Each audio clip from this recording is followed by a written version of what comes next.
How many people here have ever gone to a party, had a great time, had lots of fun, and was in a very good mood, but when you left that night, you forgot the people's names or contact information? Okay, well, I'm glad I'm not the only one in here. And what if it wasn't the alcohol or other factors that led to forgetting those people's names, but rather the fact that you were in a good mood? According to a study from the University of Missouri in 2011, her name was Elizabeth Martin, a doctoral student of psychology, found that there might be a correlation or a link between having a good mood and being more forgetful. And so in order to test this hypothesis, her hypothesis was if you have a good mood, if you're in a good mood, then you're more likely to be forgetful. She set up a test of about 180 people.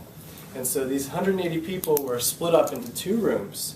And one room was full of 90 people, and they were set to watch Seinfeld and watch a comedy show and a stand-up. The other room was set up with the other 90 people, and they were set to watch an instructional video on flooring, installing flooring. So probably put that room to sleep. I wonder if that was the test. But what happened here was the people that watched the Seinfeld episode were actually tested to be in a much better mood. And so what they did was right after the test, they conducted a memory test. Or right after the clips, they conducted a memory test. And at this memory test, they had everybody put on headphones. And when everybody put on headphones, it spouted out different numbers at a rapid rate. Well, what happened, what they needed to do was figure out what the last 6 numbers were in sequence. And what happened was the room that had the instructional flooring video that was very concentrated actually did a much better job on their memory test than the room that had the comedy show, the Seinfeld stand-up going on. So it shows that there's evidence that there might be a correlation of being in a good mood and being more forgetful.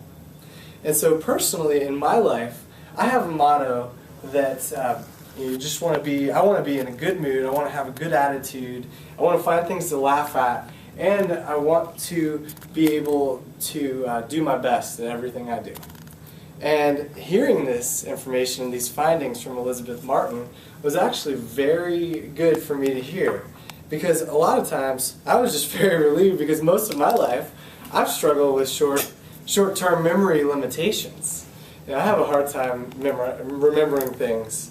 And I had just thought that, I was just glad it wasn't the fact that I was getting older. It wasn't the fact that it was the amount of alcohol that I drank, or the amount of Diet Coke even, especially with all the chemicals, or the fact that I wasn't getting early onset of Alzheimer's, thankfully. So with that, with me, I'm a very extroverted person. I like to be around people, I like to have fun, and I like to get to know a lot of people and be in a good mood. However, that is a very detrimental combination when you're trying to remember things. And so for me, I have had a problem, and I've been prone to be more forgetful in my time.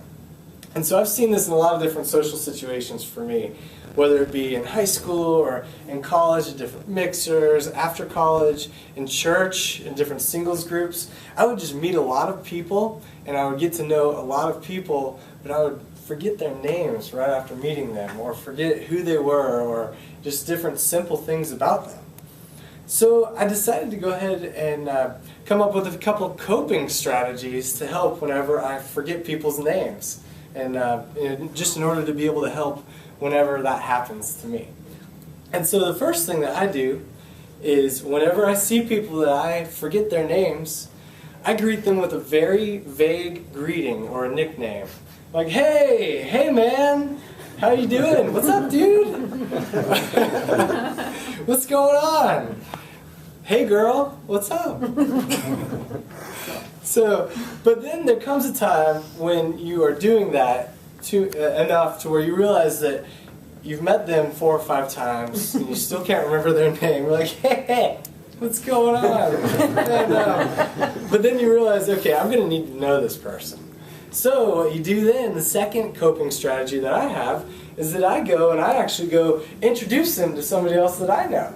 And so when they get introduced to somebody that I know, I have them exchange names, and when they exchange names, I think of it in my head, I jot it down in my brain, and I say it 3 times to myself. And it's like, okay, Lauren, Lauren, Lauren, something like that. And so that's a lot of the things that I like to do. So, what is better? To be in a good mood or not to be in a good mood? There's a lot of positives to being in a good mood. So one of the positives is that it makes life more fun.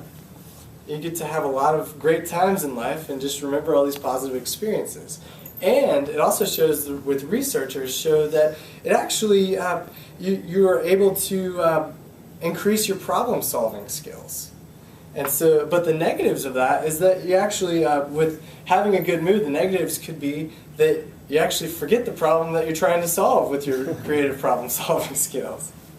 And so, personally, for me, I like to be in a good mood. There's a lot of things that I like to do when I'm to help me be in a good mood. First of all, food. A great steak, or a good dessert, or possibly Arby's, which is the slogan, good mood food. Puppies is another thing that helps get me in a good mood. Babies that are playful, not crying, and girlfriends at times. Great weather, meeting new people, playing board games, and watching funny movies.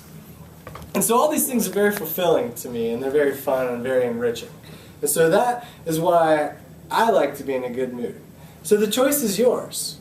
Would you rather, in your personal life, have a good mood, but yet be somewhat more forgetful about things, or not have a good mood, but remember everything and be able to recall everything that you can? So to be or not to be in a good mood, that is the question.